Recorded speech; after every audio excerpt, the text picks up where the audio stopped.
इस समय England Birmingham Commonwealth game. Nikhat Zareen Bharat की एक बहुत बड़ी उम्मीद है। Presenting India, Zareen Nika। मेजबान इंग्लैंड से हैं। बॉक्सिंग के जो मूलभूत नियम हैं उनके बारे में रेफरी ने बता दिया कि हेड्स ऊपर करके खेलिएगा, नीचे ब्लो मत कीजिएगा।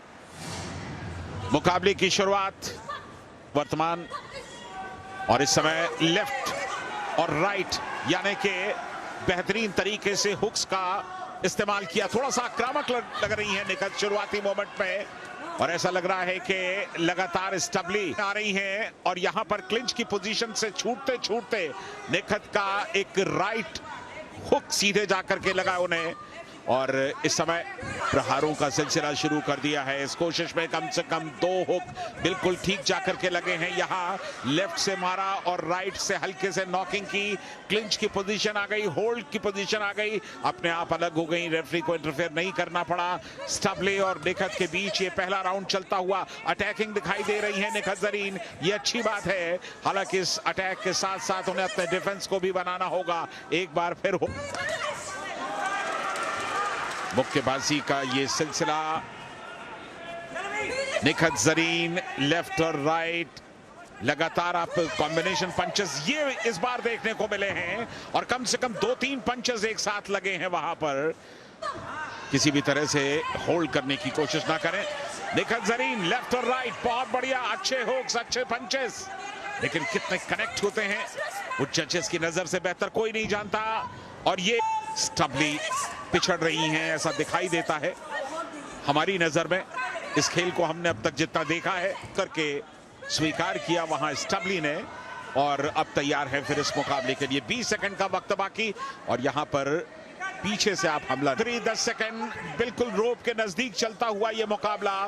दोनों ही बॉक्सर्स बीच में कोई फासला क्रिएट नहीं कर पा रहे हैं। जाती है स्टबली, जैसा कि देखने में लग रहा था 9 पॉइंट्स मिले हैं। हालांकि अगर 9 पॉइंट्स सबने दिए तो इसका मतलब ये मुकाबला एक तरफा कतई नहीं है। तो स्टबली के अभी भी वापसी की गुंजाइश है।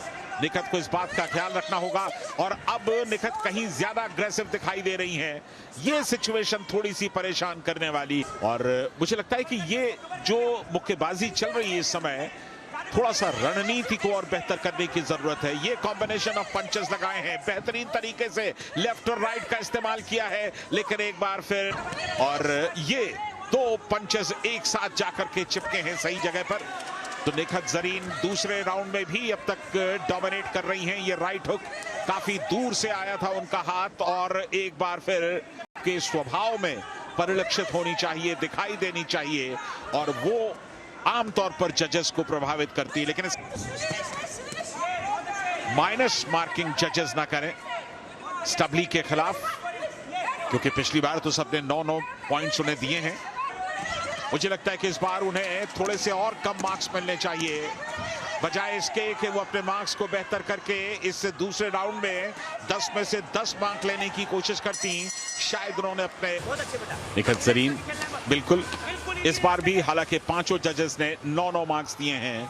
सवाना अल्फिया स्टबली, तो निखत जरीन फाइनल में खेलेंगी। भारत के लिए एक और बड़ा पदक तकरीबन सुनिश्चित हो गया है, और मेडल्स टैली में भारत लगातार अपनी स्थिति को मजबूत करता हुआ। निखत जरीन अब फाइनल में खेलेंगी, और फाइनल के लिए जिस ऊर्जा की जरूरत होती है, अगर वो पूरा दमखम यहां ना लगाएं तो थोड़ी बहुत ऊर्जा फाइनल के लिए बचाना बहुत जरूरी।